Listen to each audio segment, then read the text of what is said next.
Assalamualaikum warahmatullahi wabarakatuh. Alhamdulillahilladzi qallaba al-quluba biyadihi wa nazara ila qulubi ibadihi birrahmah. Asyhadu an la ilaha illallah wa asyhadu anna Muhammadan abduhu wa rasuluh. Allahumma shalli wa sallim wa barik ala sayyidina Muhammad wa ala alihi wa ashabihi ajma'in. Amma ba'du. Buya Iswandi yang dimuliakan Allah, Buya Zaki mata Allah Yahiyati, Bapak Ibu, para asatidz, para buya, asatizah, semoga dalam ridha Allah SWT. Waktu kita gak panjang ya, cuma sampai jam 11. Lumayan lah. Sebelumnya supaya berkah, mari kita baca Al-Fatihah. Kita bacakan, kita Allah buka kalbu ini dan Allah kirimkan untuk Allah SAW dan pengarang kitab ini dan silsilah guru kita. Nanti saya kirimkan silsilahnya ke Taufik insyaallah ya. Lahumul Fatihah. Ya.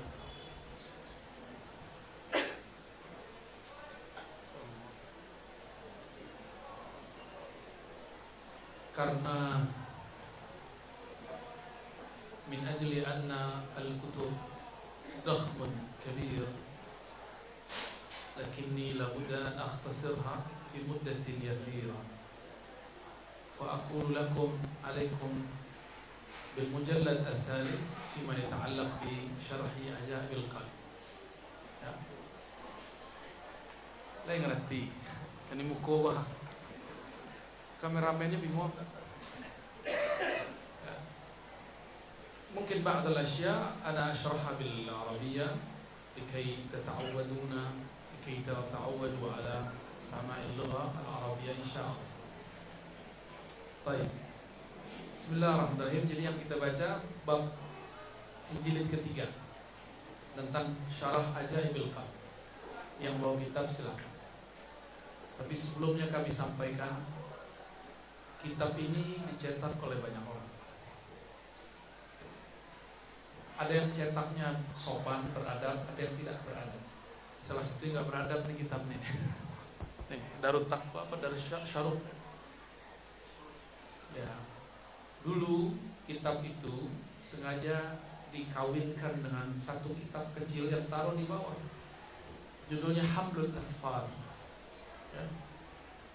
Atau Al-Mughni an Amlil Asfar fil Asfar fi takhrij ma fil Ihya' min al-Akhbar. Imam ya Subki, kemudian Imam Subki itu punya murid namanya Al-Iraqi. Al-Iraqi itu menyimpulkan dan mengembangkan hasil kajian temuan gurunya bahwa di dalam Ihya betul ada hadis bermasalah. Pasti selalu isunya itu, benar nggak? Ya. An-nas yaquluna ala fil ihya ahadits mawdu'ah. Fahal hadha sahih?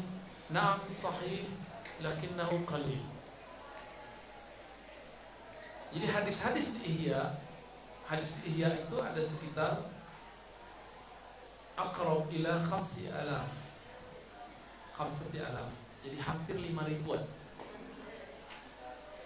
Belum lagi kalam-kalam sahabi, kalam-kalam tabi'in itu bisa sampai puluhan ribu. Dan Imam Abu Hamid Al-Ghazali kullama syaraha syai' bada'a bil Qur'an wa thanna bis sunnah wa thallasa bi kalamil a'imma min as-sahaba wa tabi'in. Kalau baca kitab Ghazali itu setiap kali memulai suatu bab selalu ada kalam Allah, kalam Nabi, lalu ada kalam sahabat tadi. Sangat salah sekali. Tapi banyak hari ini anak kurang ajar, baru belajar kemarin sore, gelar pun baru cuma 1 dan 2, baca kitab Ghazali pun belum pernah khatam. Karena ada gurunya mengatakan di kitab Ghazali ada hadis palsu, lalu dia taklid kepada gurunya. Padahal dia sendiri tidak pernah meneliti hadis manakah yang dia sebut palsu. Oke, kita sebut palsu. Pengikut Imam Ghazali namanya Tajuddin As-Subki. Jaraknya sudah panjang. Beliau muhaddis, hafal Sahih Bukhari, Muslim dan lainnya. Beliau hafal Sahih Bukhari, Muslim, masih ikut Imam Ghazali. Kalau hafal tapi sudah berani ngejek Ghazali. Apa yang terjadi? Mereka mengatakan di Ihya itu ada dhaif, palsu. Tapi kalau ditantang, sebutkan mana yang palsu itu. Nanti dia katakan, imam ini berkata, bukan. Kalau Anda mau mengatakan di dalamnya hadis palsu, harus penelitian Anda sendiri. Jangan menumpang dengan penelitian orang lain. Baru satu level dengan Ghazali.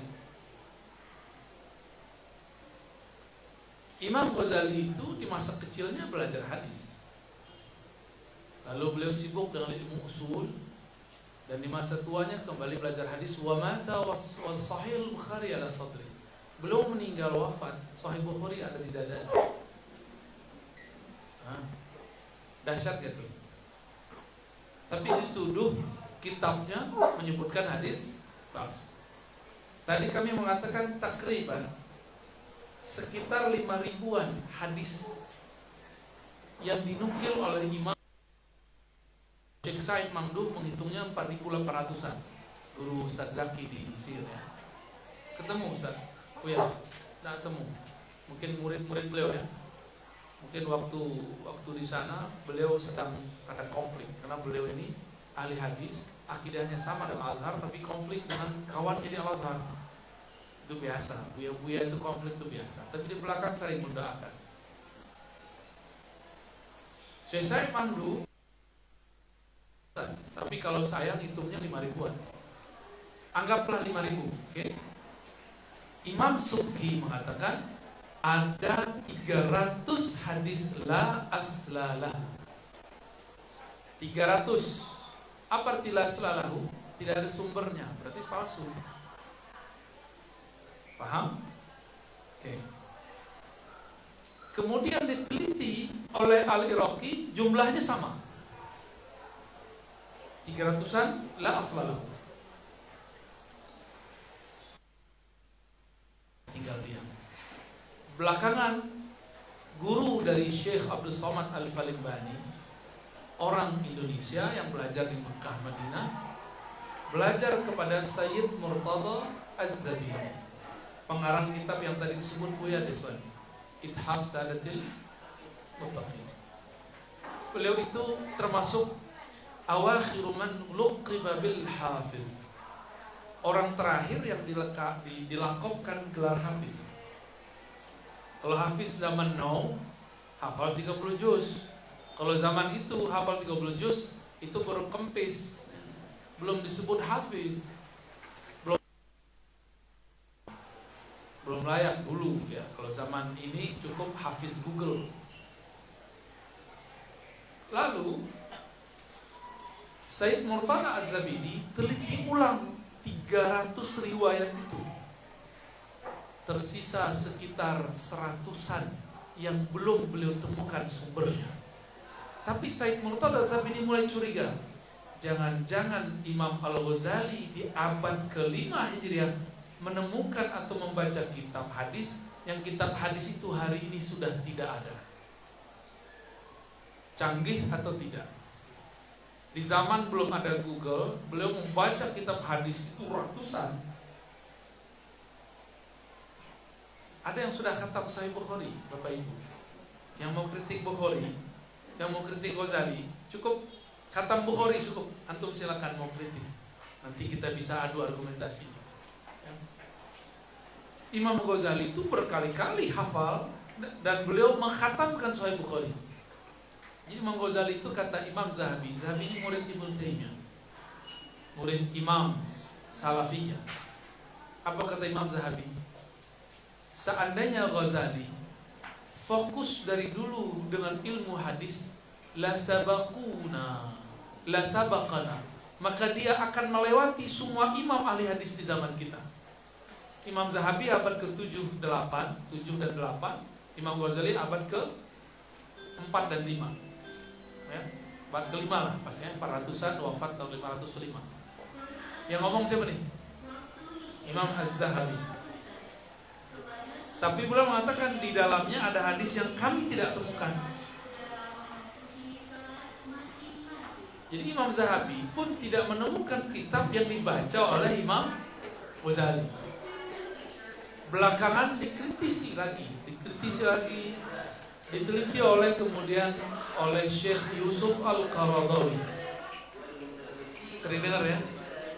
Yusuf Al-Qaradawi. Syekh Yusuf Al-Qaradawi, beliau walaupun ulama tapi tidak takhasus dalam hadis. Maka beliau menulis buku Ghazali antara pendukungnya dan pengkritiknya. Baina mu'ayyidihi wa naqidihi.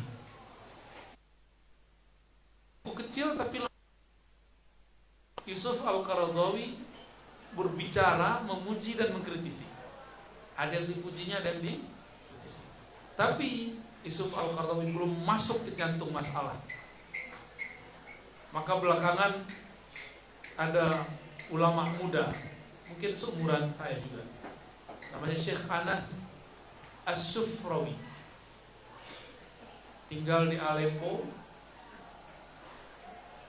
pernah hadir di Muktamar 2016 Manhum Ahlus Sunnah di Chechnya. Beliau meneliti ulang bersama teman-temannya. Itu penelitian mereka, kalau Ambo belum, nanti mau cerita ya. Itu penelitian mereka dulu. Dan mengejutkan, kata Anas Sufrawi, kami hanya tidak menemukan sumbernya sekitar 20-50 hadis. Jadi dari 5.000, 20-50 hadis perkiraan. Jadi masih acak saat itu. Bagaimana dengan Ar-Razi? Kalau Amba meneliti hadis di Sahih di kitab Ihya Ulumuddin, tidak adalah Ghazali menukil satu hadis kecuali ada sumbernya dalam kitab. Karena Ghazali itu pakar mantik. Dalam ilmu mantik dilarang seseorang berbicara tanpa sandaran. Dan beliau sangat intens pemegang itu.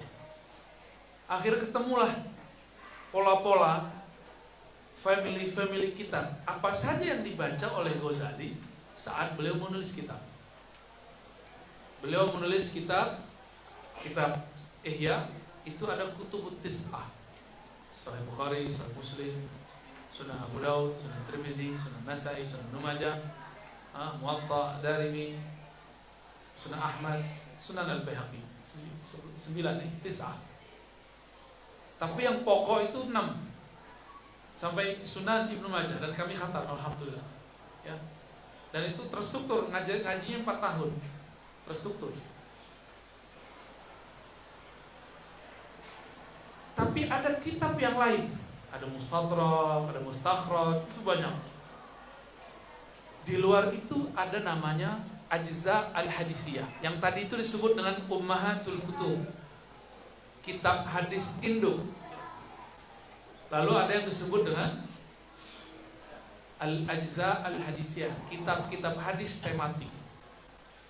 Setelah kita polakan, ternyata kitab yang paling sering dirujuk oleh Imam Ghazali adalah karya Al-Hafiz Al-Musnid Al-Kabir, Al-Imam Ibnu Abid Dunya. Al-Imam Ibnu Abid Dunya. Beberapa risalah beliau tidak sampai ke tangan kita, tapi mu'zamuha wasala ila asril Ghazali, fattakhabaha wa wada'aha fi kitab. Dia ambil lalu dia masukkan ke kitabnya. Namun Ghazali itu bukan peneliti hadis seperti Imam Ibnul Jauzi. Jadi ada satu imam lagi, murid beliau sendiri, namanya Ibnul Jauzi. Ibnul Jauzi meneliti hadis tidak hanya menghafalkan sanad dan juga menghafalkan matan. Tidak hanya menghafalkan sanad dan matan, Imam Ibnul Jauzi pun meneliti siapa-siapa rawi di sana. Maka dibagilah oleh Imam Ibnu Syubhah bahwa muhaddis itu dibagi. Ada muhaddis yang hanya menghafalkan matan, disebut thariqatul fuqaha. Thariqatnya para fuqaha. Kan kita kebanyakan kan thariqatul fuqaha, tahu hadis tidak tahu rawi, benar kan? Dan itu sudah menjadi tradisi lama, tidak usah disesali. Kalau kami baru sadar mazhab Syafi'i setelah mau khatam Kutubus Sittah. Setelah dilihat Sahih Bukhari itu lebih cenderung kepada usul mazhab Syafi'iyah, itu penelitian kami. Baru kemudian dengan sadar mengikuti mazhab Syafi'i. Dulu kami anti mazhab, Buya. Sangat-sangat anti mazhab. Kalau dengar ada orang mengatakan ayo bermazhab, itu kami bully sehabis-habisnya. Tapi kironya awak bisa bully dulu. Bully. Tapi bully yang kedua kok bully dari guru. Jadi guru ambo Syekh Muhammad Hasan itu mengatakan, "Lasta muqallidan? Kamu bukan muqallid ya? Bukan taklid ya?" La ya Sayyidi, at-taqlid mahdzur fil Islam. Taklid itu dilarang dalam Islam. Semangatnya bukan main. Baik, kata beliau ya. Di pelo aja duduknya. Saya tahu pelo duduk.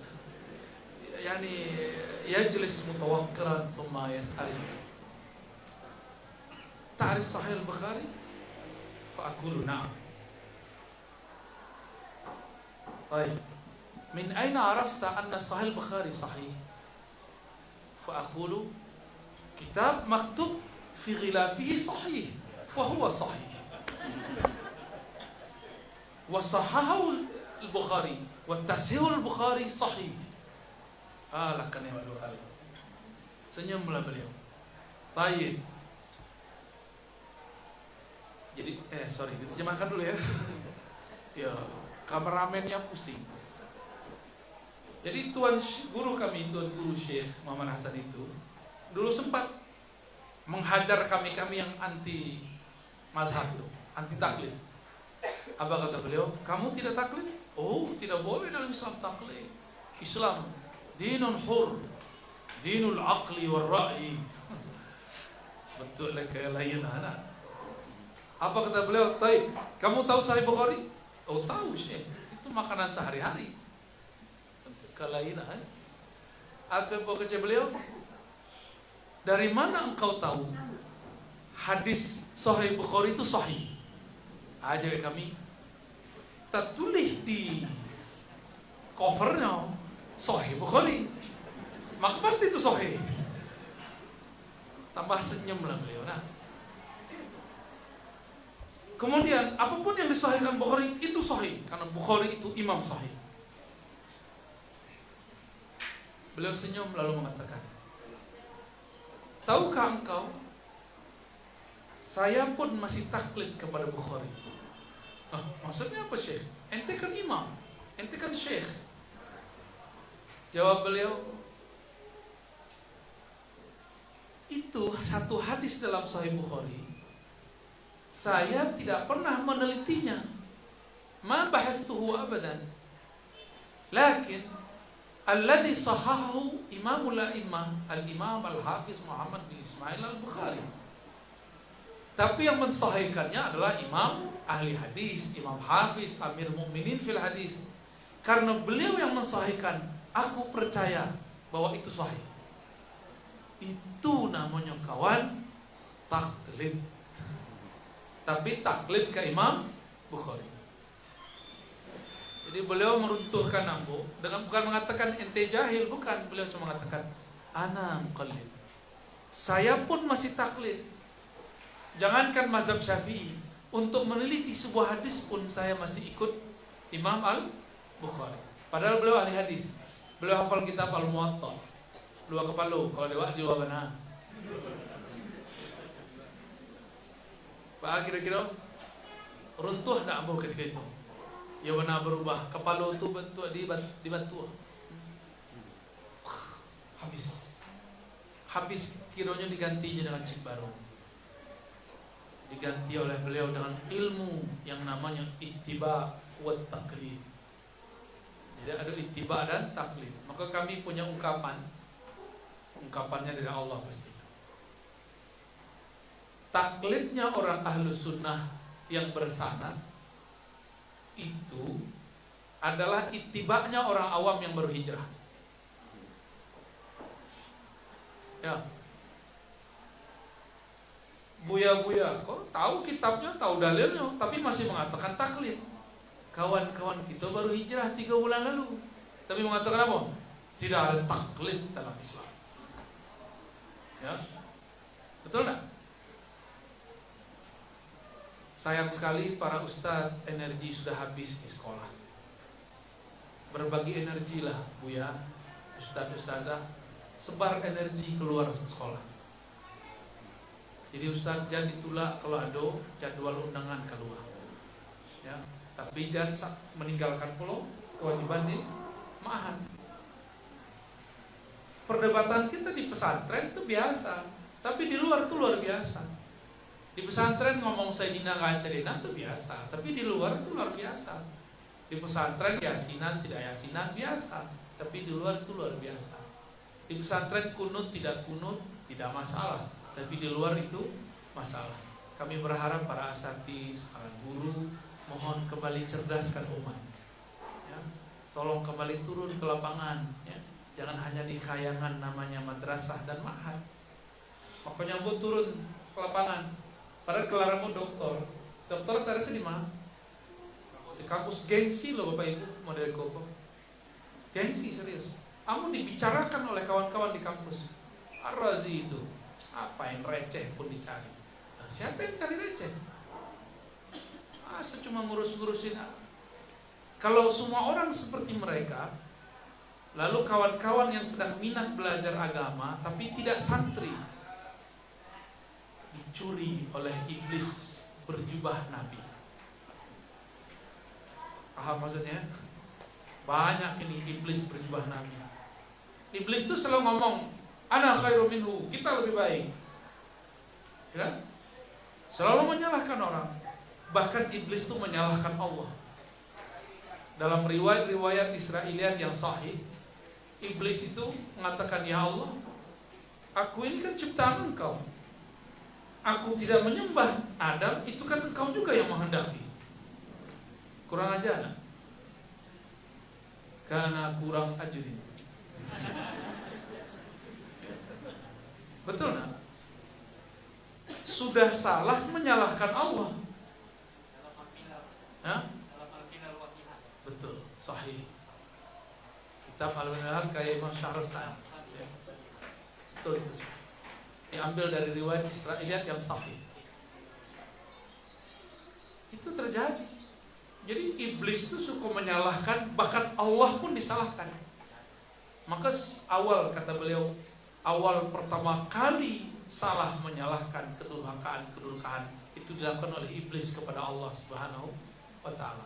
Akhirnya banyak setan-setan berjubah Nabi. Isi pengajiannya salah menyalahkan. Ya. Nah, kita tidak akan melakukan itu. Pendek kata, ya. Al-Imam Abu Hamid Al-Ghazali kana muhaddisan ala tariqatil fuqaha, bukan muhaddis ala tariqatil huffaz. Bisa bedain?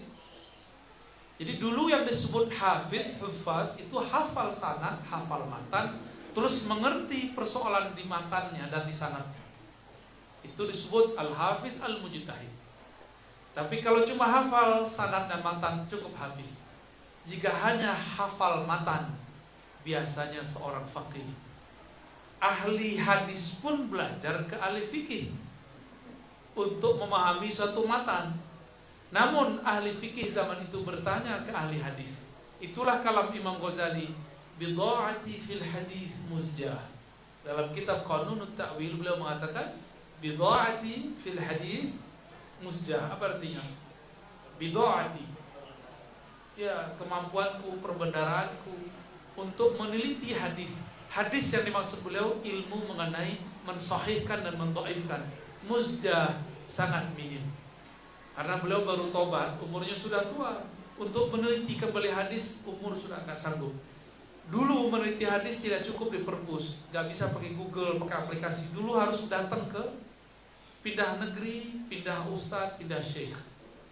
Jangan dibayangkan kayak kawan-kawan kini tuh yang sok-sok ahli hadas tuh, ya. Membayangkan meneliti hadis cukup dengan pakai aplikasi. Nggak begitu. Imam-imam terdahulu harus duduk bertahun-tahun bersama seorang syekh baru mengerti hadis sahih atau tidak sahih. Nah, kita tinggalkan blok sahih mensahihkan. Maksud kami, kalau mencari kitab Yalmuddin, cari yang ada taklik di bawahnya Al-Mughni an Hamlil Asfar, bukan yang lain. Karena beberapa yang lain itu kurang aja. Contohnya Tahqiq Said Imran. Ini mentakhrij, bukan mentakhrij, mentakhrij hadis, tapi ikut serta menyalah-nyalahkan Imam Ghazali dalam kitab. Dalam bab tawakkul, bab as-sima, as-sama, dan beberapa bab dia menghina Imam Ghazali. Jadi ini kemudian kaya karena menjual kitab Ghazali, tapi dia menghina Ghazali di kitab itu.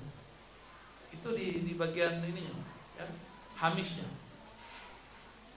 Jadi kini itu baca kitab pun harus hati-hati cetakannya. Kita nggak usah sebut cetakan apa, tapi nama mukharrijnya siapa? Said Imran, ya. Kita berani begitu karena dia berani dengan imam kita. Dikatakan Imam Ghazali itu zindiq. Yang mengatakan begini cuma zindiq. Nah, berarti kan sama dengan mengatakan Ghazali zindiq. Cuma karena masalah dia tidak paham apa yang dimaksud oleh Imam Ghazali. Baik, kita bacalah kitab supaya berkah, ya. Bismillahirrahmanirrahim. Alhamdulillahilladzi tatahayyar duna idraki jalalihil qulubu wal khawatiru. Pembukaannya lah habis kaji itu, ya. Segala puji milik Allah yang tatahayyar, akan bertambah heran duna idraki jalalih, tanpa mengetahui jalalnya Allah, keperkasaannya Allah. Siapa? Mana fa'ilnya? Fa'il dari tatahayyar al-qulub. Jadi fa'il di belakang. Al-qulub wal khawatir. Jadi beliau mengatakan qalbu itu akan selalu merasa heran kepada Allah Subhanahu wa ta'ala, dan khawatir, dan bersitan-bersitan di dalam qalbu. Wa tudhishu fi mabadi'i isyraqi anwaril ahdas wan nawazir. Bahkan akan merasa heran pemikiran dan pandangan jika mendapatkan inti-inti dasar-dasar dari nurnya Allah yang terpancar. Al-muttali' ala khafiyatis sarair. Dialah Allah yang menilik ke dalam sirnya manusia. Al-alim bimaknunatid dhamair, yang maha tahu apapun yang tergores tersimpan di dalam jiwa. Al-mustaghni fi tadbiri mamlakati, anil musyawir wal muwazir, yang tidak memerlukan saat mengurusi alam semesta, yaitu kerajaannya, tidak membutuhkan orang yang tepat yang bermusyawarah, dan muwazir, wazir-wazir. Apa arti wazir? Menteri-menteri. Jadi Allah itu punya malaikat, bukan Allah butuh malaikat. Malaikatlah yang butuh Allah Subhanahu wa ta'ala. Malaikat itu ingin khidmah kepada Allah, kira-kira begitu. Allah gak butuh. Muqallibil qulubi ghaffaridz dzunub sattaril uyub mufarrijil qulub. Dialah Allah yang membolak-balik hati, yang menutupi semua dosa, semua aib, dan melepaskan semua masalah. Mufarrijil qulub. Wassalatu ala sayyidil mursalin. Salawat semoga tercurah kepada sayyidnya para mursalin. Wa jami'i syamliddin, dan semua perangkat-perangkat agama. Wa qati' dabiril mulhidin, memutus orang-orang yang ingkar kepada Allah. Wa alil thayyibin at-tahirin wa sallim katsira. Ada enggak wasahbi di situ? Wasahbi itu nanti maksudnya di jami' syamliddin, ya. Wa ala alihi, dan semoga tercurah salawat kepada keluarganya yang suci. Wasallim tazkira ya kathira. Para asatiz, abuya, asatizah yang makan Allah, negeri kita termasuk negeri yang krisis miskin habaib zuriat Rasulullah sallallahu alaihi wasallam. Benar. Kiamat itu akan terjadi kalau tidak ada dua pewaris, satu pewaris nasab, kedua pewaris ilmu. Kalau masih ada habib di suatu tempat, itu tempat tidak akan terjadi kiamat. Atau kalau masih ada orang alim di suatu tempat, tempat itu tidak akan kiamat. Karena mereka dua pewaris, satu pewaris nasab, yang kedua pewaris ilmu. Semoga nanti gelombang-gelombang habaib ada muncul ke negeri kita. Amin ya rabbal alamin. Mereka buat majelis, ya. Majelis negeri kita jadi sejuk karena salawat kepada Rasulullah sallallahu alaihi wasallam. Amma ba'du asalnya amma ba'dahu. Fa syaraful insani wa fadilatuhu allati faqa biha jumlatan min asnafil khalq bi isti'dadihi li ma'rifati Allah subhanahu wa ta'ala. Nah, coba perhatikan. Syaraful insan, kemuliaan manusia dan keutamaan manusia yang mana ia faqa, dapat melebihi tingginya semua makhluk termasuk malaikat, itu cuma satu hal, bisti'dadihi li ma'rifatillah, dengan kesiapannya untuk mengenal Allah Subhanahu wa ta'ala. Maka di antara kita ini siapakah yang paling Allah muliakan di sisinya? Itu qalbu yang paling kenal Allah Subhanahu wa ta'ala. Ada orang yang kenal hukumnya Allah, bagus. Ada yang kenal akidah mengenai Allah, bagus. Ada yang kenal bagaimana cara berkoneksi dengan Allah, itu lebih sempurna. Ya. Mereka lah orang-orang yang membersamai nur Allah Subhanahu wa ta'ala. Lalu apa kata beliau? Allati hiya fid dunya jamaluhu wa kamaluhu wa fakhruhu wa fil akhirati iddatuhu wa dakhruhu. Jadi di dunia ini siapakah yang disebut keindahan kesempurnaan Allah? Itu orang-orang yang mendapatkan ma'rifatullah. Jadi jamalnya Allah di bumi, di langit, di sorga, itu ma'rifatullah. Maka jamilnya siapa? Man arafallah. Jadi kalau ingin memandang indahnya Allah, pandanglah kepada orang yang mengenal Allah. Bukan hanya hafal dalil. Hafal dalil belum tentu mengerti dalil. Kalau hafal dalil, sekarang tidak perlu susah-susah. Cukup cari Google aplikasi, bisa cari dalil. Tapi kalau mengerti dalil, tidak mudah. Ya, semoga kita, para guru, para asatiz, para dosen, masyayikh, Allah arahkan untuk membimbing umat supaya umat mengerti dalil, bukan hanya sekedar paham dalil. Amin. Jadi di dunia kamal, jamal, dan fakhr, apa artinya itu? Sempurnaan, keindahan, dan fakhr. Apa arti fakhr? Kebanggaannya Allah itu adalah ma'rifatullah. Ma'rifatullah itu di mana tempatnya? Bukan di kitab. Walaupun di kitab ini ada tulisan, kitab ini tidak dipandang Allah. Yang dipandang orang yang baca kitab dan faham isi kitab. Itu yang dipandang. Ini kan cuma kertas. Kebetulan ada perbendaharaan sendiri. Coba Rizky Antum bisa baca kitab ini gak? Anak tamat UI gak bisa baca kitab. Berarti kitab ini kalau tidak ada ilmu cara membacanya tidak terbaca. Maka kitab itu tidak mulia karena sendiri, dia mulia karena dibaca oleh orang mulia. Ya. Semoga Allah mencatat kita di antara nama-nama yang mulia itu. Amin ya rabbal alamin. Di akhirat, uddatuhu wa dhakhruh, itulah yang Allah persiapkan, yang Allah janjikan. Itu kelezatan ma'rifatullah subhanahu wa ta'ala. Nah, lalu sekarang apa kata beliau? Dengan apa manusia kenal Allah? Jadi paragrafikus selesai, itu udah khatam Ihya Ulumuddin. Serius, itu Ihya Ulumuddin cuma di satu paragraf itu. Kau pati kalau bawi kata Buya Zaki tadi. Padahal pati itu nak bahasa Minang tuh, bahasa Sanskerta. Juru pati, malaikat maut. Pati je doa, khatam dengan doa. Taib. Innama ustu'idda lil ma'rifati, innama sta'adda insan ya. Di failnya kembali ke insan. Innama sta'adda li ma'rifatihi atau lil ma'rifah di kitab-kitab biqalbihi la bijarihatin min jawarihi. Manusia itu bagian manakah dari dirinya yang bisa mengenal, mengakses tentang Allah Subhanahu wa taala? Dijawab oleh beliau biqalbihi, yaitu bagian di dalam dirinya yang disebut dengan qalb.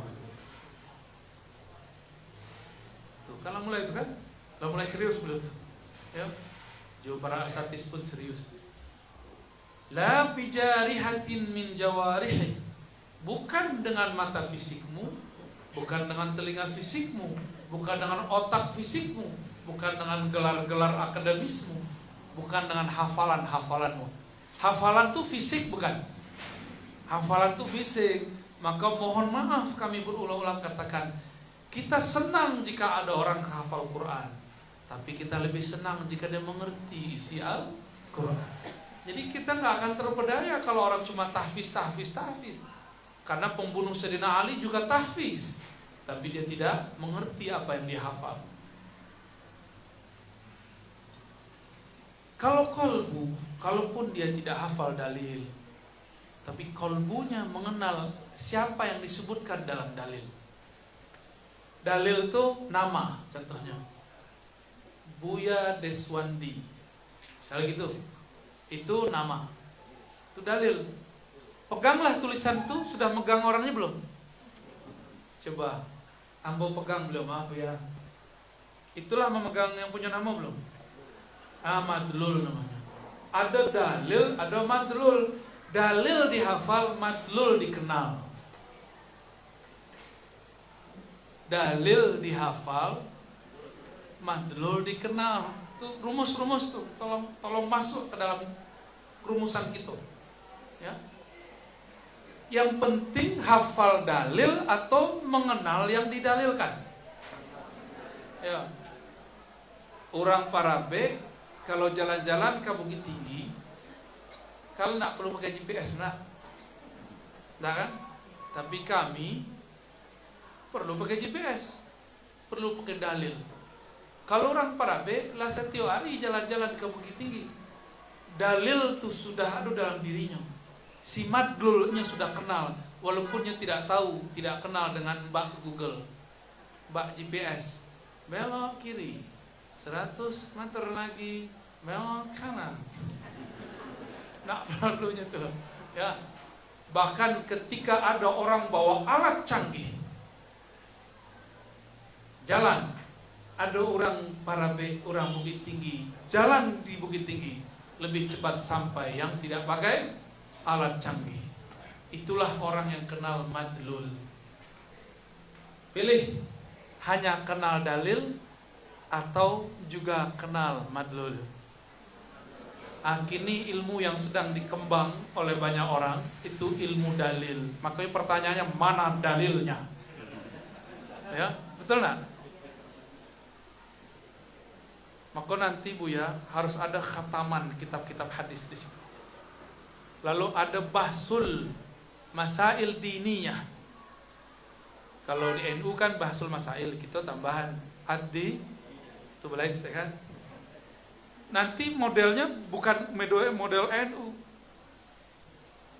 Modelnya nanti dalil kaul ulama menjelaskan dalil.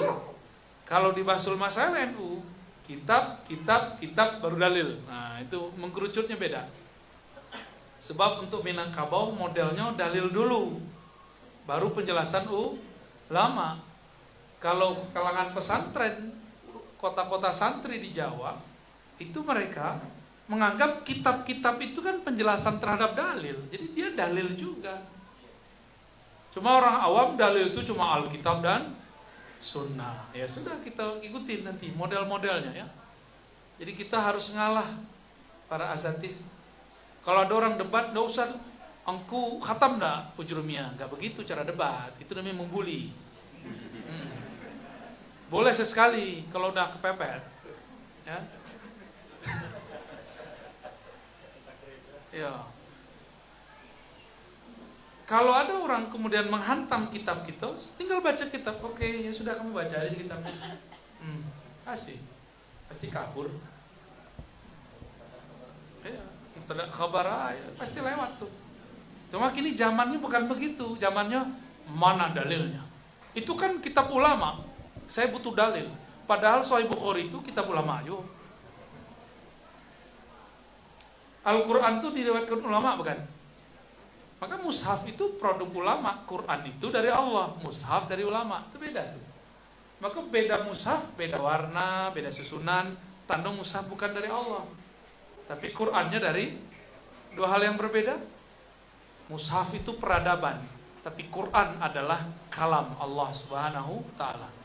Quran zaman sahabat beda nggak dengan Quran zaman kini? Mushafnya, tapi Qurannya sama. Lanjut.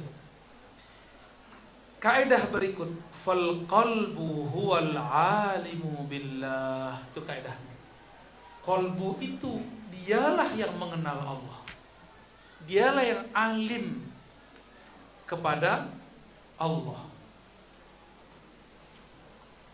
Jadi yang alim itu bukan orang gelar doktor, bukan orang hafiz Quran, bukan yang hafal ulfiyah, enggak. Al-alim billah itu qalbu. Jadi al-alim billah itu qalbu bisa mengenal Allah sampai tataran apa? Nama, perbuatan dan sifatnya. Ya. Apa yang bisa dikenal sama qalbu? Nama, perbuatan dan sifat Allah, sampai di situ. Zat Allah qalbu tidak bisa. Ya. Jadi tidak usah kemudian dibayang-bayangkan Allah tuh. Dek kawan kecenya tidak boleh membayangkan Allah, tapi Allah dibayangkan ada di atas aras. Terbayang tidak? Cukup katakan istawa, tidak usah dimaknai, dan katakan hanya Allah yang tahu maknanya. Itulah akidah Ahlussunnah yang diajarkan Nabi Sallallahu Alaihi Wasallam. Jadi akidah kami tidak mentakwil, Bapak Ibu. Walaupun kami tidak melarang takwil, boleh takwil dengan syarat yang ketat. Kenapa tidak perlu takwil? Karena kita sudah kenal Allah itu beda dengan alam. Alam bertempat, Allah tidak butuh tempat. Maka jika dia istawa, istawanya tidak bertempat. Jika dia turun, tidaklah pindah dari atas ke bawah. Jika disebut tangan, bukanlah tangan ini, karena dia bukan benda, bukan rupa. Lalu apa maksudnya? Ya dia yang tahu maksudnya. Itulah yang disebut ayat mutasyabihat. Jadi perlu mentakwil, Bapak Ibu? Tak usah. Ketika kita mengatakan Allah yang lebih tahu, langsung pikiran itu rehat, qalbu pun selamat. Itulah akidah salaf yang asli.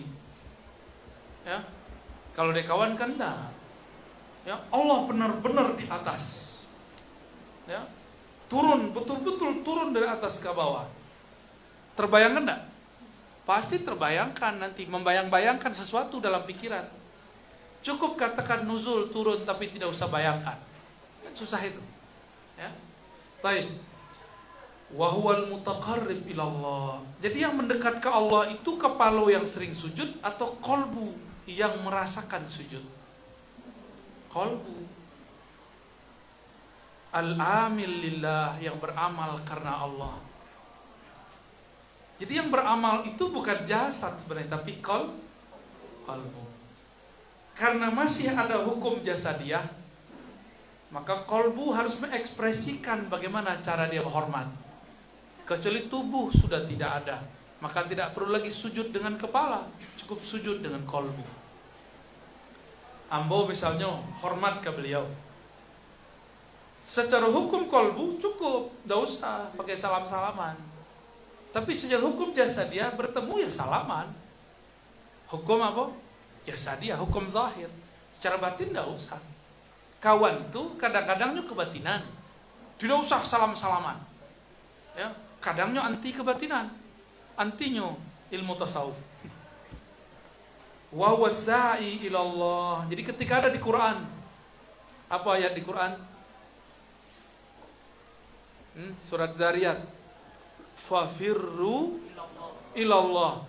Awak lari itu. Maka berlarilah engkau kepada Allah. Bagaimanakah caranya berlari kepada Allah? Allah apakah di Ka'bah yang sudah pergi ke Mekah? Buya sebut Allah di Mekah, Buya. Tahu ya? Kok Buya? Tukul bulai. Tuh gagah. Lah lolos Buya dari dulu nak. Ada yang ketemu Allah enggak? Secara fisik? Enggak, ketemu cuma Ka'bah. Enggak ketemu karena Allah bukan fisik. Baik. Maka yang disebut larilah engkau kepada Allah, maksudnya larilah engkau dengan kolbumu kepada yang membolak-balik kolbumu. Gitu.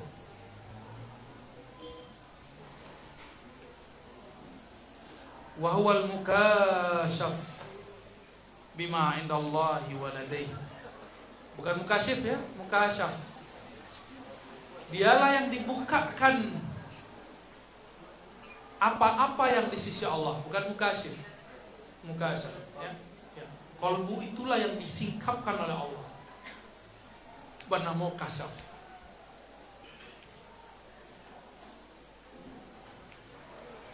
Wa innamal jawarih atba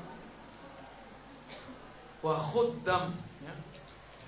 Wa khadamun wa alat. Kolbu itulah imamnya. Pengikutnya bernama jawarih, anggota tubuh. Anggota tubuh itu alat, pengikut, dan pelayan. Tubuh kok butuh makan enggak? Butuh minum? Makan minum itu hanya untuk membuat si kolbu sanggup melayani. Makan dan minum itu hanyalah fasilitas untuk tubuh untuk melayani kolbu.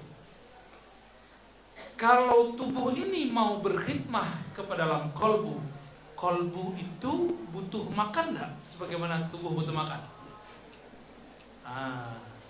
Mohon maaf guru-guru, kalau cuma kerja, ngajar, mikirin gaji, dia sudah memberikan makanan untuk tubuhnya, tapi belum memberikan makanan untuk ruh kolbunya. Makanya Bapak Ibu, sebelum mulai ngajar, syahadat dulu. Asyhadu an la ilaha. Mungkin berangkat dari rumah salah niat, ingin mencari gaji, ya. Jadi untuk berangkat, ketika mulai ngajar, kan ilmu Allah. Ilmu Allah. Imam Abul Hasan Syazili mengatakan, pengarang Hikamko selalu dipuji-puji oleh Abul Hasan Syazili. Apa kata beliau? Al-ihya ihya'un lil qulub. Ihya ulumuddin itu menghidupkan hati. Abul Hasan mengatakan, dan kami sering mengulang itu, abghadul ibad ilallah. Makhluk yang paling dimurkai, dibenci oleh Allah, walaupun zahirnya soleh. Man ya'mal amal al-akhirah. Siapa yang beramal amal akhirat. Bapak Ibu, ngajar kitab agama kok bagian dari akhirat bukan? Kita niatkan untuk akhirat bukan? Tapi sayang, kitab-kitab akhirat, bacaan-bacaan untuk kebahagiaan akhirat diniatkan cuma untuk makan 3 kali sehari, 30 hari, 12 bulan. Akhirnya Bapak Ibu tersinggung sekete, baper, ya. Posisi ndak dapat, monggok, manggok, ngambek. Kadang-kadang lebih fasih loh bahasa Subara. Ya. Itu terjadi. Sebab niat tadinya benar, awal-awal ngajar dulu, pengen ngabdi Bu ya. Tapi kemudian kurang angka-angka, kurang sudi. Betul, itu hak secara kita di kolbu. Dari pihak yayasan pasti memikirkan bagaimana mensejahterakan guru. Betul enggak? Pasti guru-guru masyaikh itu tidak mungkinlah dibiarkan susah. Tapi Bapak Ibu, guru-guru untuk sekolah Parabe itu sudah lebih sejahtera daripada sekitar. Bahkan di Pulau Jawa, kiai itu cuma digaji 50.000 sebulan. Percaya enggak? Tapi bisa berangkat haji. Sebulan ada beberapa pesantren ngobrol kepada Allah. Kami mengajarkan tahfiz Quran setiap pagi, mendengarkan orang hafal Quran 3 jam. Baca kitab 3 jam. Puasa Senin Kemis. Membimbing umat. Gajinya cuma 200.000 sebulan. Tapi berangkat ke Ka'batullah dulu hampir setiap tahun. Kiranya rezeki itu berbeda dengan gaji. Ya nah, kalau rezeki itu cuma gaji samsarola itu. Tapi karena rezeki itu bukan hanya gaji, rezeki itu tidak berpintu. Kalau gaji ada pintunya, ada stempelnya, ada tanda tangannya, ada laporannya. Kalau rezeki langsung lapor kepada Allah Subhanahu wa ta'ala. Pak kira-kira ialah banyak masalah ni anak. Ustaz, terus anak saya gimana? Bukan gitu. Ikhlas itu bukan berarti tidak memikirkan anak istri, bukan. Ikhlas itu di kolbu, di siko memikirkan yang dibaca. Di pikiran memikirkan tentang makan, minum boleh, tapi pikiran itu tidak boleh tembus ke kolbu. Jangan sampai hajat fisik itu terpikirkan oleh kolbu. Itu maksudnya, ya. Kalau sudah masuk hajat zahir ke dalam batin, maka sholat mulai terganggu. Walaupun kiai ustaz hafal kitab, itu saja permasalahan-permasalahan. Ya, kalau kiai syekh tidak khusyuk, lalu jamaahnya muridnya gimana nasibnya? Yastaqdimuha al-qalbu yasta'miluha isti'mal al-maliki lil-'abdi. Qalbu itu memanfaatkan, memberdayakan anggota tubuh ini untuk digunakan sebagaimana Tuhan mempekerjakan budak-budaknya. Jadi tubuh ke budak untuk qalbu. Jangan kolbu diperbudak oleh tubuh. Coba lihat, ada nggak orang tengkar karena posisi? Adakah orang tengkar cuma karena duit 100.000, 200.000? Berarti dia sudah jadi budak dari fisik. Ada nggak orang jadi budak viral? Banyak, pengen terkenal surang, pasang-pasang surang, posing-posing surang. Kerja nggak kerja jamaah, tidak ada niat khidmah. Kerjanya pakai honor, tidak pernah ngajar kitab bila honorin. Bahasa Arab baru. Ngajar kitabin bila honorin minal mukhlisin. Bapak Ibu yang akan Allah, dulu Syekh Ibrahim Musa Parabe, coba tanya ke guru-guru tua yang masih ada kalam, mengajarkan kitab, minta gaji nggak? Karena hebat semangatnya itulah Parabe lebih maju kini daripada zaman ini. Tapi tulusnya guru belum tentu lebih maju antara Syekh Ibrahim dengan murid dan cucu-cucu muridnya Syekh Ibrahim. Ya. Maka wajib belajar kitab Ihya. Nanti kita mukhtasar saja Bapak Ibu. Ketebelan ya. Mukhtasar.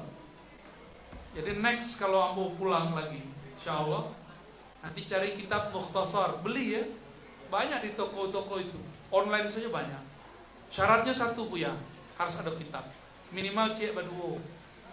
Ya. Jadi ada kitab nanti intip-intip. Kalau enggak, bagikan PDF-nya. Disiapkan PDF-nya. Tapi baca PDF itu kurang berkah ya. Nggak ada zong, zong ada. Wastikhdamur ra'i lirra'iyya was-sana'i lil-alah. Seperti ya, rakyat berkhidmah kepada tuannya, pemimpinnya. Fal qalbu huwal maqbul indallah. Jadi yang diterima di sisi Allah itu bukan celana jingkrang, jenggot panjang, serban yang lebar, kopiah hitam, baju koko, jilbab yang rapi. Bukan itu yang diterima di sisi Allah. Apa yang diterima di sisi Allah? Di dalam yang tadi itu, adakah kolbu yang dia berhadap kepada Allah? Tawajjuh, wajjahtu wajhiya lilladzi fataras samawati wal ardh. Idh salima min ghairillah. Apabila dia idza salima min ghairillah, jika dia telah salim. Apa arti salim? Bari'ah, bara'ah, berlepas diri, sahih, terlepas daripada selain Allah. Jadi kolbu itu, mohon maaf Bapak Ibu, ibu-ibu khususnya, yang tidak bisa poligami itu cuma kolbu. Kalau otak, jangankan laki-laki, perempuan pun bisa menduakan laki-laki. Kalau tak, tinggal dipindah-pindah aja. Tapi di kolbu hanya ada satu nama, itu nama Allah Subhanahu wa Ta'ala. Kau nak nyuruh Buya menikah balik lah Buya. Yang salah paham lo ibu nak. Wahwal mahjub anillah idza sara mustaghriqan bighairillah. Kolbu itu akan terhijab, terhalang. Siapa yang menghalangnya? Bukan Allah yang terhalang. Kolbu terhalang oleh selain Allah. Maka kalau masuk angku-angku itu ke dalam kolbu, terhijabnya. Mulai nanti hitung-hitungan kalau ngajar. Mulai nanti ada perdebatan, perseteruan kalau masalah posisi. Mulai nanti sikut-sikutan, mulai nanti pembulian. Oh, di semua tempat. Di semua tempat. Dan semuanya bersumber dari kolbu. Kolbunya jernih atau tidak? Orang kalau pengen viral, sibuk setiap hari pasang status. Kalau lagi konflik, sibuk setiap hari buat klarifikasi. Ya, karena pengen membuat image bahwa kami ini benar. Apakah segitunya? Ya. Tapi kalau orang yang sudah kenal Allah SWT, dihujat pun tidak masalah. Yang penting Allah bersamanya. Ya, kalau orang dihujat, Allah bersamanya, hujatan hanya bertahan sebentar, tapi setelah itu Allah membersamainya. Wa huwal mutalabu wal mukhatabu wal mu'atabu alladhi yas'adu bil qurbi min Allah fayaflah idza zakka. Qalbu itulah yang dituntut ketika Allah beramar dalam Quran. Di Quran ada kalam, ya ayyuhalladzina amanu dzkurullaha dzikran katsira. Wahai manusia yang beriman, ingatlah Allah sebanyak-banyaknya. Yang diperintah di situ siapa? Amanu, orang beriman. Iman itu di kolbu atau di kopiah hitam? Atau di serban? Adakah jaminan serban yang tebal, kopiah hitam yang bagus lebih kuat daripada yang tak pakai kopiah? Ada tak? Tak ada. Cuma kita punya tradisi, guru-guru kita kalau ngajar kita pakai kopiah. Maka kita pakai kopiah bukan karena iman, tapi karena adab berguru. Bisa beda-bedain ya. Ada satu hal yang belum amalkan. Guru kami yang ngajarkan hikam itu pakai serban, tapi isyaratnya belum turun. Kamu pakai serban gitu. Dan guru pun belum memerintahkan, maka kami pun belum pakai serban. Mungkin kalau pakai serban, para baik kabur duluan. Halo aliran orang tua. Lebih serban sesekali. Wah bagus tuh. Event-event tertentu pakai serban. Ya, pakai serban. Kalau perlu dijadikan event-event besar, ya. Sebab serban itu pakaiannya para malaikat dan para nabi. Syekh Wahbah Zuhaili menyimpulkan dalam kitab beliau ya, tentang Nabi Muhammad SAW. Kata beliau, itu guru kami. Kami pernah didatangi beliau dan kami pernah mengikuti beliau, walaupun sekali dua kali. Karena Nabi SAW idza kharaja minal bait, Nabi kalau keluar dari rumah muta'ammima, selalu menggunakan imamah. Itu Nabi. Sebenarnya intinya menutup kepala. Ya. Jadi nanti kita pertahankan itu. Cuma ambo punya alasan lain. Guru hadis kami Syekh Badi Said Al-Laham mengajar hadis tidak pakai serban, tidak pakai kopiah. So beliau kalau pakai kopiah langsung garuk-garuk. Tidak bentuk orang alimnya lagi. Kalau garuk-garuk betul aja. Maka beliau jarang pakai kopiah. Cari di YouTube namanya Syekh Badi Said Al-Laham. Masih hidup. Ya, beliau udah penuh belum dengan uban.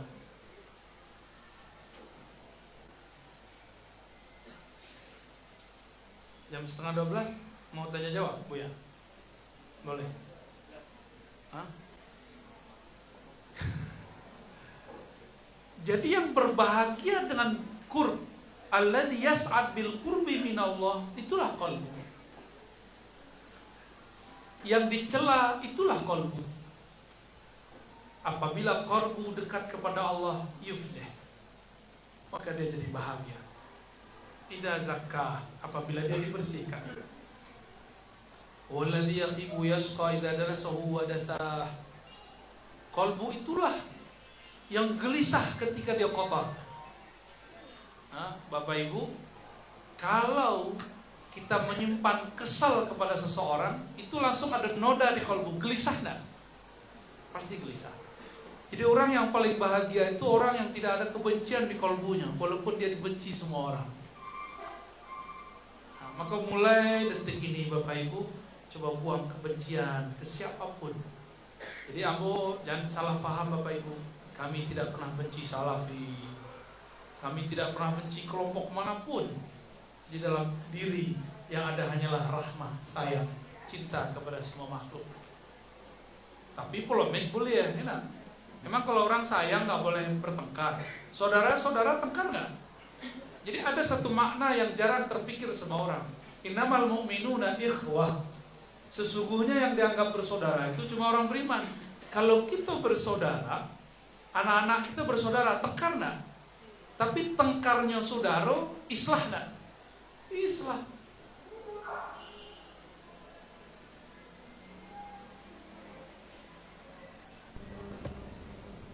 Tengkarnya bersaudara pasti ujungnya baik-baikan. Anak itu apalagi kalau kedua-duanya mujahid, tuntang. Ya, benar nggak? Kemudian nggak usah dihardik. Habis itu paling kalau abangnya pergi, udahnya pergi, adiknya mesti nanya. Ya nggak? Kalau ado tengkar, kalau bisa, memang begitu kalau bersaudara. Ambo bertanya, guru-guru bersaudara bukan? Madrasah dengan madrasah saudara bukan? Kalau selek-selek skete biasa, yang penting masobo belia. Ya, islah. Cuma ada orang ketika dia bertengkar tidak boleh duduk bersamanya. Duduk bersama ahli bid'ah itu bid'ah. Itu bilangnya ke islah. Ya kan? Oh, kami tidak benci Anda. Kami kasihan kepada Anda pelaku bid'ah. Tapi duduk bersama ahli bid'ah terlarang dalam agama. Padahal kalam tentang larangan duduk ahli bid'ah di dalam teks itu bukan beda faham bab fikih, tapi itu beda antara Mu'tazilah dan Ahlussunnah. Yang berkalam itu Imam Ahmad bin Hanbal, la tujalisu ahlal bid'ah, ay al-qadariyah. Janganlah duduk bersama ahli bid'ah, yaitu orang yang tidak percaya takdir. Bukan yang beda yasinan, tidak yasinan, solawat dan solawatan, sayyidina dan sayyidinaan. Gagal faham. Makanya gak bisa iktilaf dengan mereka jadi susah. Tapi cukuplah mereka begitu.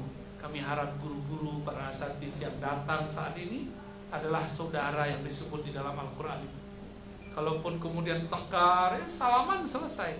Itu keajaiban salaman. Dalam salaman itu Bapak Ibu ada getaran.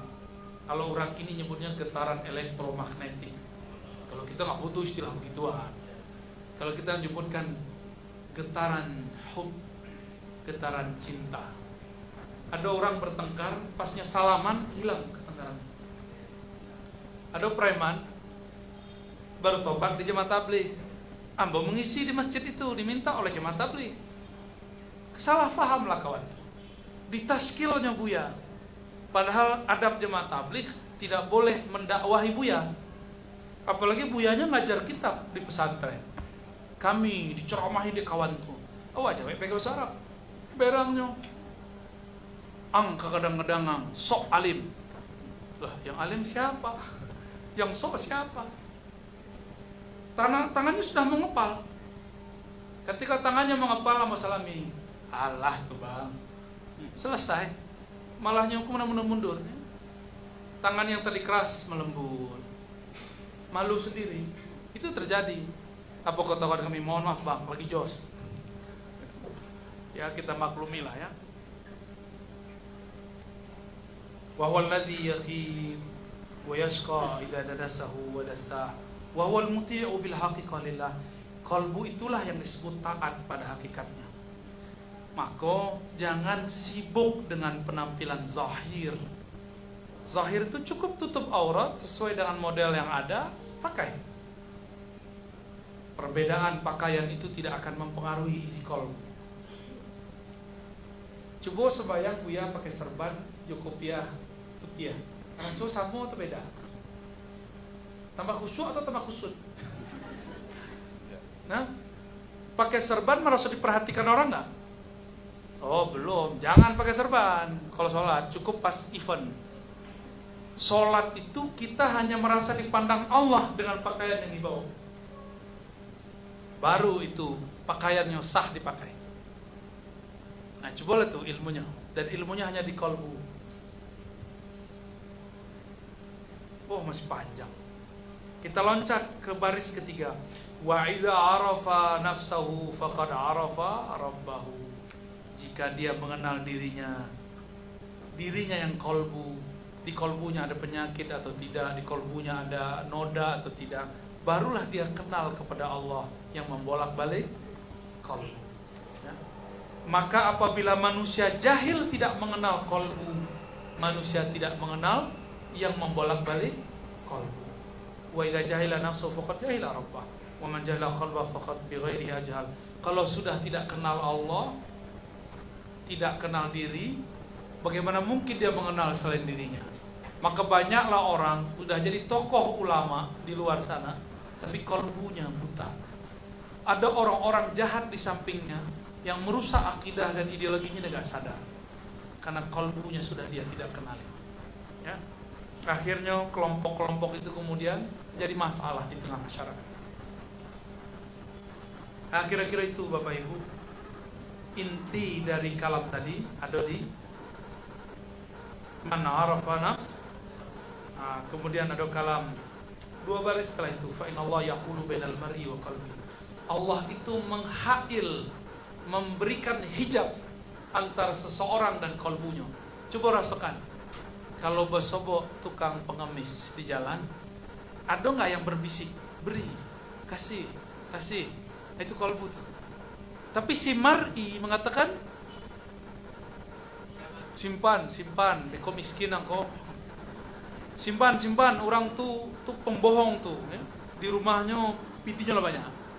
Rumahnya sudah bagus, mungkin bagusan rumah dia daripada rumah kamu gitu. Itu mar. Sedangkan kalbu tak beri, kasih. Wa hailulatuh bi ayyamna'u an musyahadati.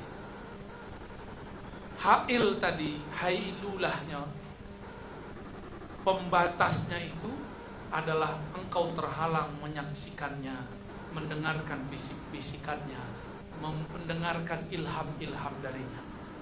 Ya. Tidak menatap namanya. Jadi Bapak Ibu yang melakukan Allah, kalbu itu dihijab, tapi hijabnya dekat. Apa kata Allah? Kata Rasulullah, kalbu manusia baina isba'in min asabi'ir rahman. Jadi kalau mau kenal Allah, tinggal kenali kalbu, langsung kenal yang bolak-balik kalbu. Itu yang disebut arif billah. Jadi mau kenal Allah nggak usah ke gunung, Ayo kita hiking ke gunung muhasabah di atas bukit. Tidak perlu.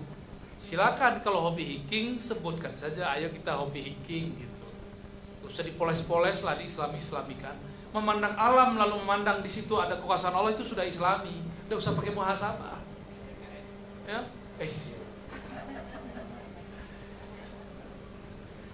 Oke, kira-kira itulah. Jadi inti kitab Ihya adalah menghidupkan ilmu qalbu. Maka nanti beliau tulis 2 peta.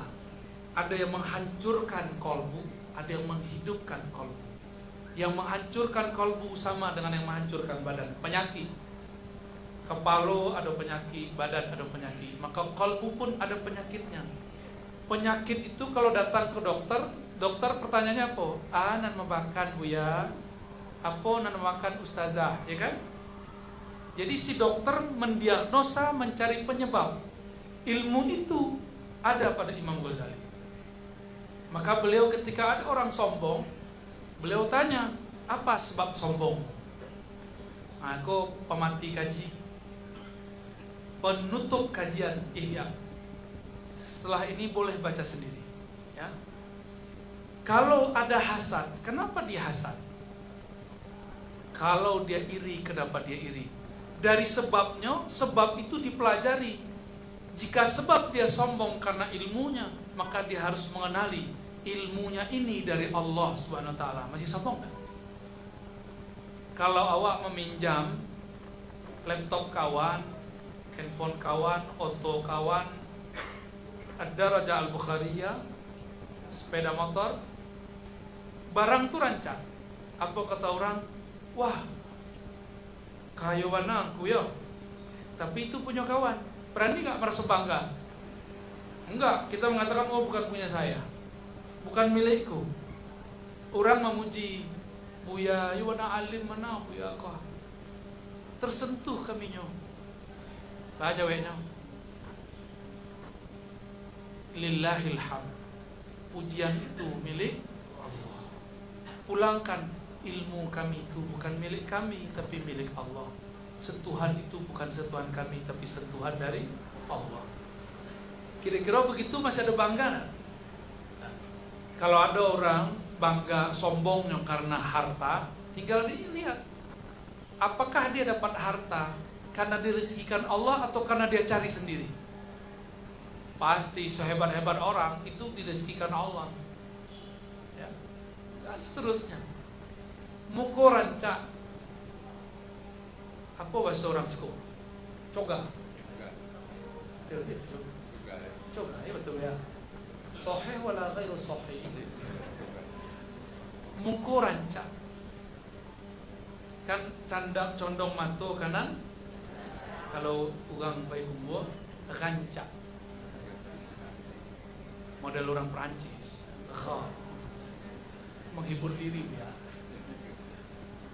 Sebab orang Parabe menyebut kami orang Mudia. Itu betul-betul pujian yang menghinakan gitu. Kami menyebut orang Siko orang Pasar. Pasar itu lain itu keras. Baik. Jadi kalau kita punya wajah rancak, misalnya bawa wajah-wajah rancak, dipuji semua orang ini coga buya yo.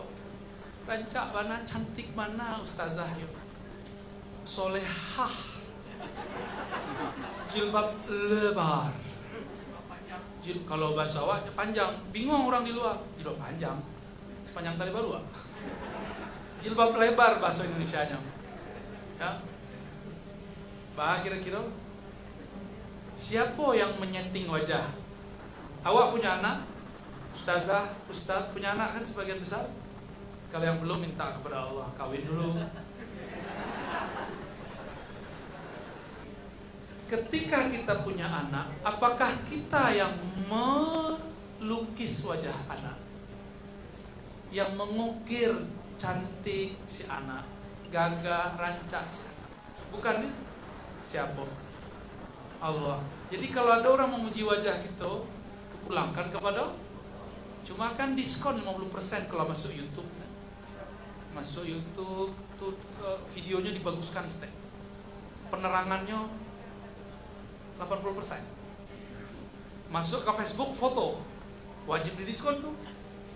Sebab wajah asli dengan wajah tidak asli berbeda. Pencahayaannya luar biasa.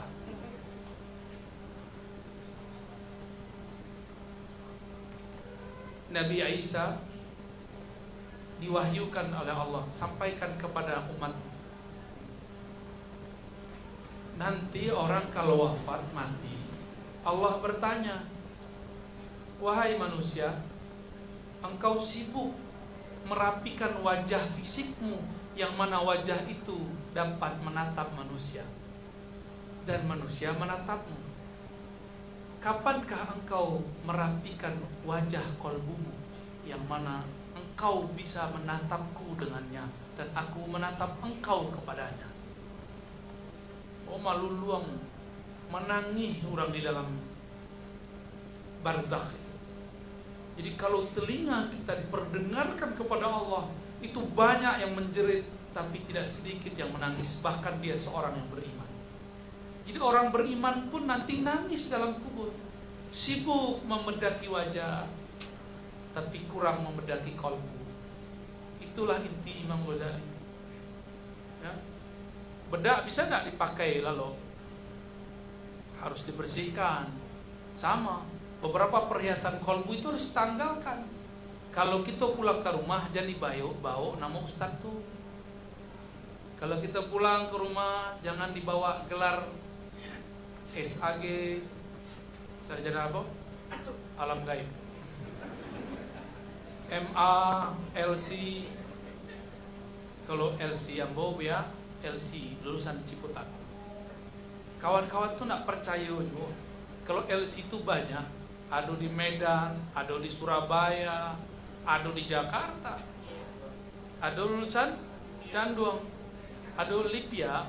Kalau di UIN, ya kan, lulusan Ciputat. Caparabe, bisa itu, di Paso-Paso. Oke, alhamdulillah lah masuk sesi yang terakhir. Kitab Iko ambo ijazahkan kepada yang hadir. Silakan dibaca, diamalkan minimal dari bab yang tadi sampai akhir. Jadi nggak usah baca bagian depan, baca bagian dari syarah Ajaibil Qalb. Ya, ajaztukum kama ajazani masyayikh. Al-Fatihah.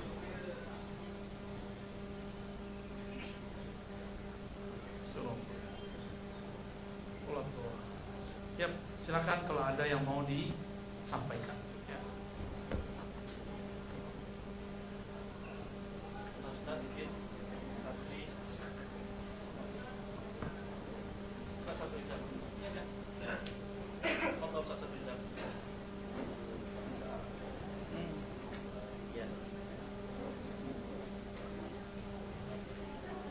Assalamualaikum warahmatullahi wabarakatuh.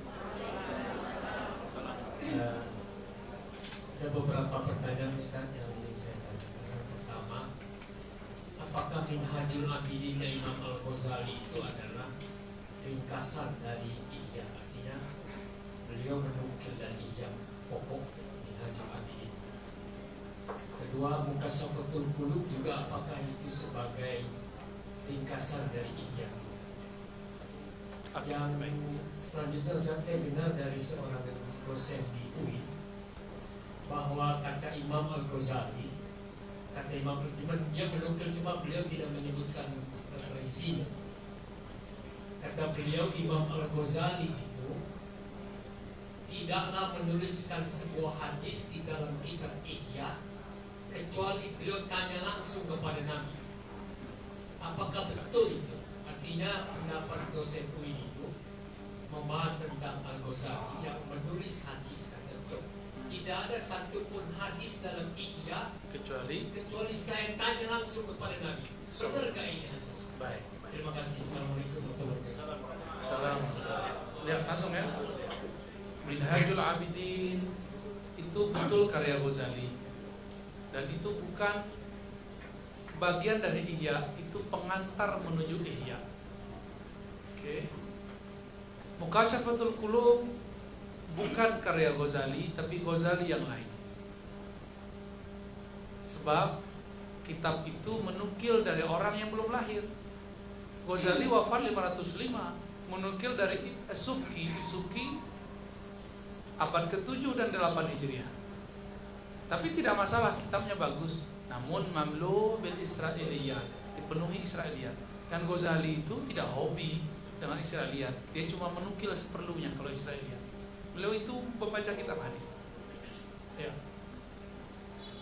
Mengenai itu bukan dosen UIN, itu tamatan Madinah lalu Ummul Qura. Sayyid Agil Al-Munawwar. Ya, harus kita sebut tamatan Saudi. Tapi beliau punya dua keahlian, ahli hadis, ahli usul fikih. Bahkan ahli tafsir. Jadi beliau mutafannin bi funun mutaaddidah. Cuma mungkin karena beliau nyebrang ke politik, akhirnya seorang alim itu emang gak pakar, gak lihai di politik. Sayyidina Ali berpolitik kalah sama Abdullah bin Amr bin As. Padahal lebih alim Sayyidina Ali. Sama, guru kita Sayyid Agil itu guru. Kami pun mengajar sama-sama di IKI. Beliau juga ngajar, sering uji bareng. Beliau ahli hadis dan berguru langsung ke Syekh Yasin Al-Fadani. Amba mengenal Syekh Yasin itu salah satunya dari beliau. Sebelumnya sudah kenal tapi lebih lengkap dari beliau. Apakah benar pernyataan beliau, Imam Ghazali bertanya ke Nabi mengenai satu hadis yang ada di dalam kitab ini? Nah, itu ilmu insahha. Jikapun benar, maka harus memahami namanya ilmu madarikil ulum. Bahasa kerennya epistemologi ilmu. Madarik yakni kaifa tudrik al-ilma. Bagaimana cara engkau mengetahui satu ilmu? Kalau barangnya fisik dilihat dengan mata, kepala, panca indera. Kalau bagian hitung menghitung, maka dihitung bukan dengan mata, dihitung dengan, bisa enggak mata menghitung? Bisa enggak? Enggak, mata melihat.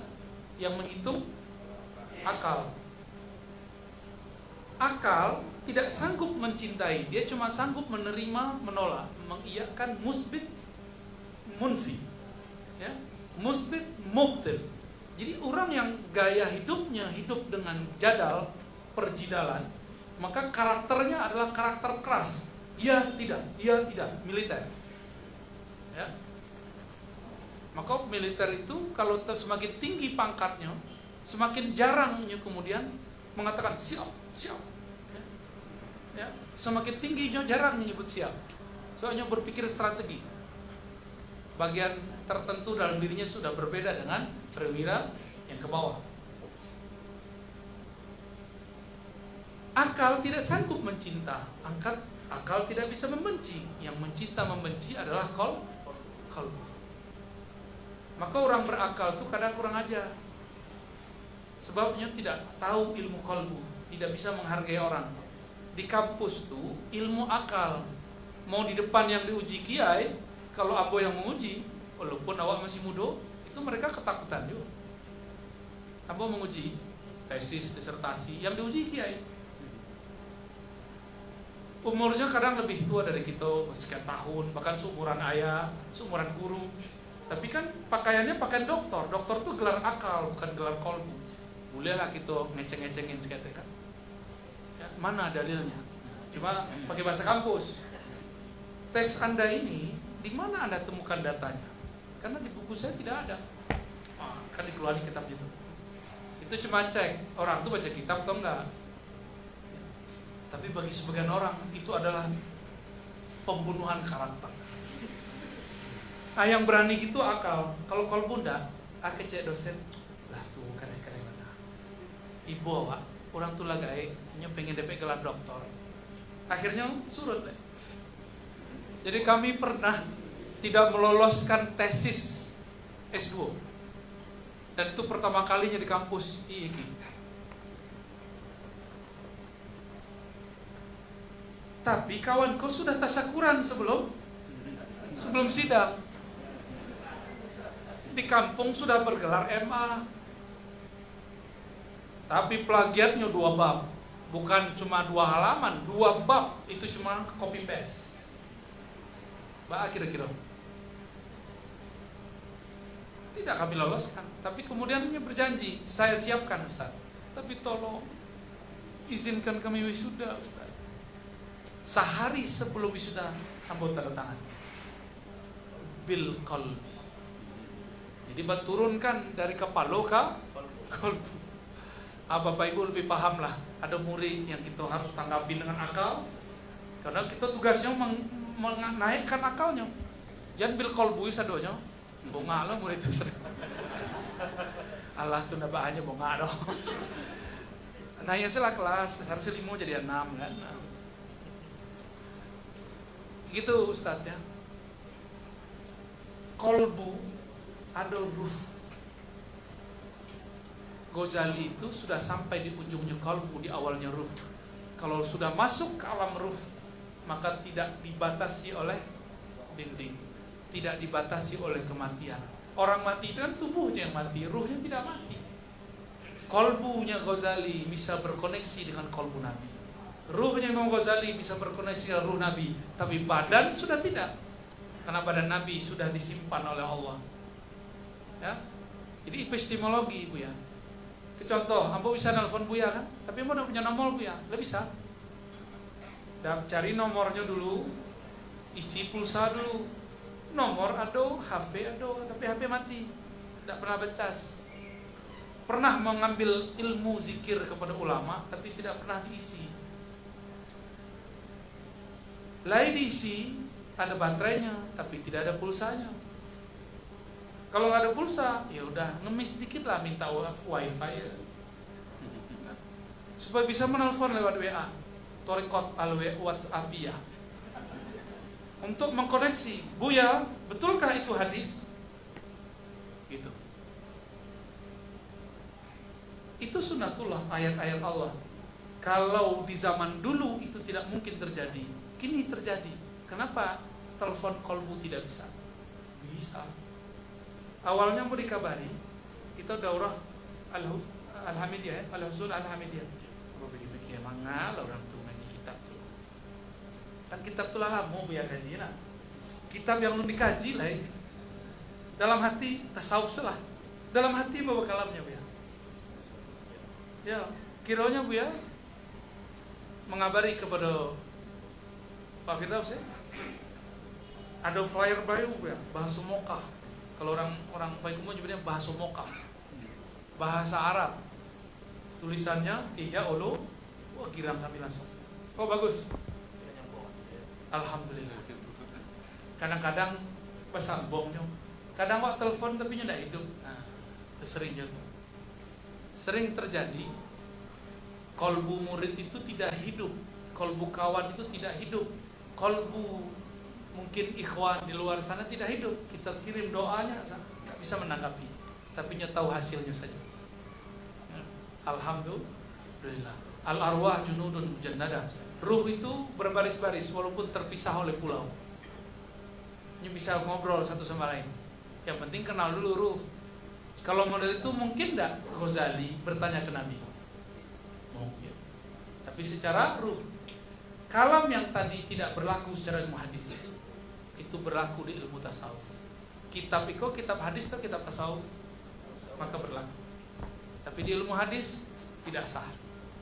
Walaupun 1000 kali orang bermimpi, man arafa nafsahu faqad arafahu, itu kalam Nabi, tetap secara ilmu hadis bukan kalam Nabi. Ilmu hadis itu saklek. Maka orang kalau cuma belajar sunnah lewat ilmu hadis, saklek. Harus belajar fikih, harus belajar tasawuf, lebih enak. Lah, santri satu ya. Mungkin satu lagi.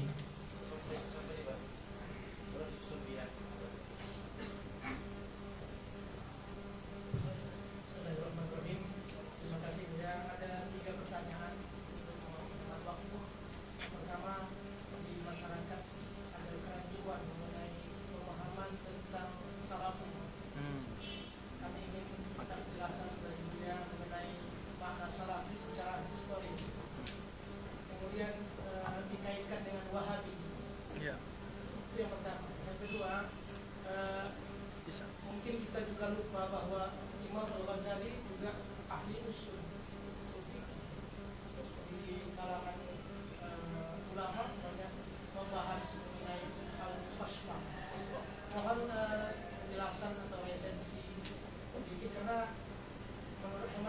agak jarang di pesantren, terutama di Sumatera Barat, mengulas usul fikih, sehingga beliau banyak diberi urusan hadis, banyak diberi untuk hal-hal yang hadis. Tadi udah kita dengar dari penjelasan Buya, dan itu bisa counter pada kelompok-kelompok yang menyerang beliau mengenai hadis-hadis dhaif, hadis-hadis dhaif. Ya. Kemudian yang ketiga, Buya, dulu waktu kita sekolah baik di pesantren, sering kita disuguhkan, disuguhi gambar tentang wajah Imam Al-Ghazali, mukanya bulat, rambutnya botak, agak panjang ke belakang. Mudah-mudahan Buya bisa memberikan gambaran secara sama beliau seperti apa wajah. Terima kasih. Assalamualaikum warahmatullahi wabarakatuh. Dulu nggak ada foto kan? Imam Ghazali tidak lo selfie tuh. Yang pertama Salafi dan Wahabi. Dulu nama kelompok ini adalah Wahabi, dinisbatkan ke Muhammad bin Abdul Wahab. Kok tidak disebut Muhammadiyah? Banyak kelompok aliran tidak disebut dengan namanya, tapi nama ayahnya atau kakeknya. Jadi kawan tuh berang. Nama kami kelompok Muhammadiyah sebab imam kami Muhammad bin Abdul Wahab. Anda salah, Anda tidak mengerti namanya. Apa jawabannya? Gampang. Imam Syafi'i namanya siapa? Muhammad bin Idris. Syafi'i itu njitnya. Terus kok disebut Syafi'i? Sebab nama Muhammad dan Idris sudah banyak. Nanti disebut Thariqat Muhammadiyah, Thariqat Idrisiyah. Nah, itu rahasia tuh. Kenapa nggak disebut Idrisiyah? Belakangan jadi sebuah thariqat. Waktu di Mesir ketemu, Buya, banyak. Alhamdulillah kami dapat ijazah, 2 ijazah thariqat Idrisiyah. Ya. 1 ijazah tabarruk, 1 ijazah talqin zikir. Zikirnya sederhana. La ilaha illallah 4 kali, 3 kali habis sholat dengan bacaan yang khusus. Selesai. Ya, thariqat sahlah namanya. Imam Ghazali beliau menulis kitab Al-Mustasfa. Ya. Sorry, kita belum selesai ya. Pindah, pengen cepet selesai. Historis dulu. Muhammad bin Abdul Wahab basicnya adalah Hanbali, tapi secara pribadi dia membaca karya-karya Ibnu Taimiyah tanpa talaki. Namun untuk kitab hadis beliau talaki kepada seorang sufi ahli hadis di Madinah asal India, namanya Muhammad Hayat As-Sindi. Muhammad Hayat As-Sindi itu mursyid tarikat Naqsyabandiyah. Jadi Muhammad Abdul Wahab pernah berinteraksi dengan mursyid, maka beliau tidak akan pernah mensyirikkan tarikat manapun. Beliau hanya mengkritisi amal-amalan. Lalu terjadilah kebangkitan Wahabi 3 kali, muncul kalah oleh Turki Utsmani, muncul kalah. Yang terakhir menang. Maka bangkitlah negara Al-Suud generasi ketiga. Nama Wahabi berdarah-darah akhirnya diganti dengan nama Salafi. Gitu. Kira-kira begitu. Ya. Namun beberapa ulama kita berusaha untuk husnuzon. Wahabiyah adalah aliran dakwah, kira-kira gitu. Oke? Jadi itu historisnya, bahwa nama Wahabi itu berdarah-darah, tertulis dalam sejarah umat Islam, tertulis dalam sejarah Barat. Sebab gerakan Muhammad Wahab itu dibiayai oleh Al-Suud. Al-Suud dibiayai oleh Inggris. Itu sejarah fakta yang tertulis dalam banyak buku. Cuma kawan-kawan itu tidak percaya. Dianggap itu memfitnah. Mereka tidak baca, dianggap memfitnah. Ya. Dulu orang Padri terinspirasi mereka, tapi akidah orang Padri itu tetap sifat 20. Cuma dakwahnya sudah dakwah ala Wahabi, pusatnya Agam dan Payakumbuh, kemudian Pasaman. Tapi berbeda itu. Padri awal masih bertarekat, Syekh Jalaluddin. Paling berikut sudah mulai. Nah, bagian terakhir Mustasfa. Kamu tadi? Oke. Kitab Mustasfa pakai short ya. Mustasfa itu kitab level S2, S3. Maka yang pantas mengkaji itu adalah sekelas ustadz di pesantren. Dan itu halaqahnya khusus halaqah ustadz. Kalau mau nanti kita buat daurahnya, daurah kitab mustasfa. Cuma mereka tamat kitab tabak. Nanti ada teknik membacanya. Nah, maka Bapak Ibu, silakan mulai dihidupkan kitab Ihya Ulumuddin, kitab mustasfa, kitab-kitab yang lain. Hamba mensupport dari jauh. Ya. Nanti kita buat pula kajian-kajian di YouTube yang bisa mensupport. Jadi Bapak Ibu bisa cek di sana. Apakah benar wajah Ghazali seperti itu? Insya Allah benar. Insya Allah benar, tapi bukan seperti itu. Hanya mirip, botak, berewokan, mukanya bulat karena beliau orang Persia bukan orang Arab. Ya, kironya lah jam soleh. Ah, kira-kira Aceh jadilah. Abu dari kita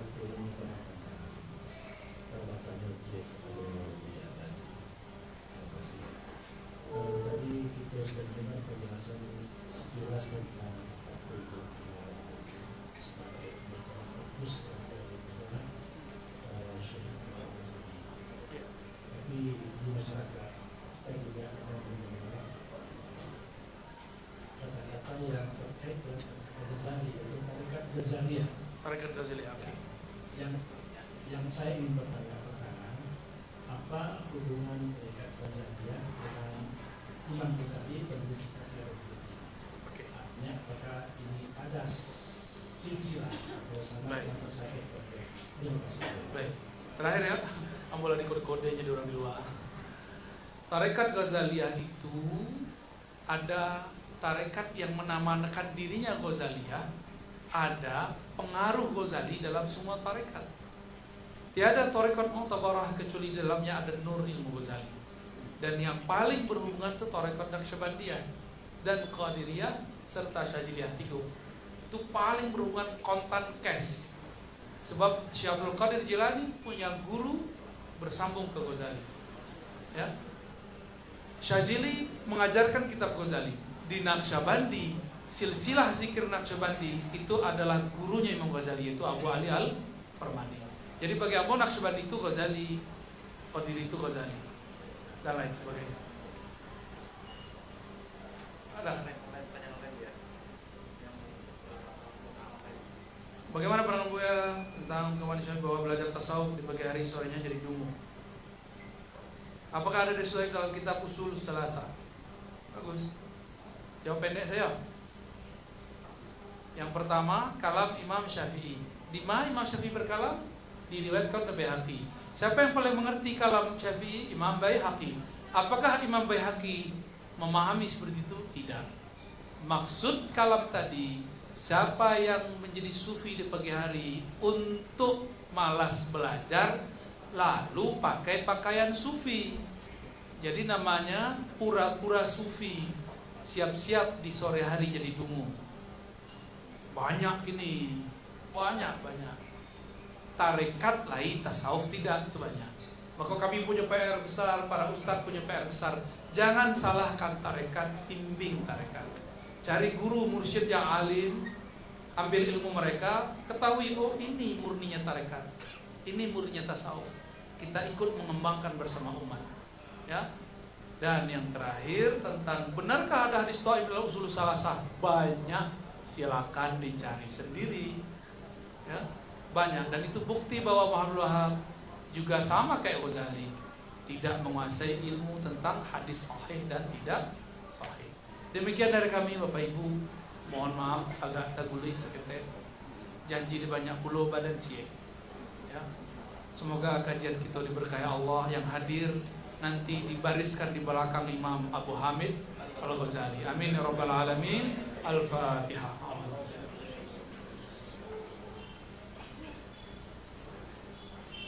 Wassalamualaikum warahmatullahi wabarakatuh. Assalamualaikum warahmatullahi wabarakatuh. Mohon maaf kabilan surau tidak bisa salaman, tidak bisa foto-foto. Ya, laku foto kami kan? Taman ya. Oke, assalamualaikum warahmatullahi wabarakatuh. Terima kasih kita ucapkan kepada Buya Dr. Marwazi Hashim Nasirah yang telah menyampaikan bedah kitab dari sesi kitab Ihya Ulumuddin yang dapat kita bersama.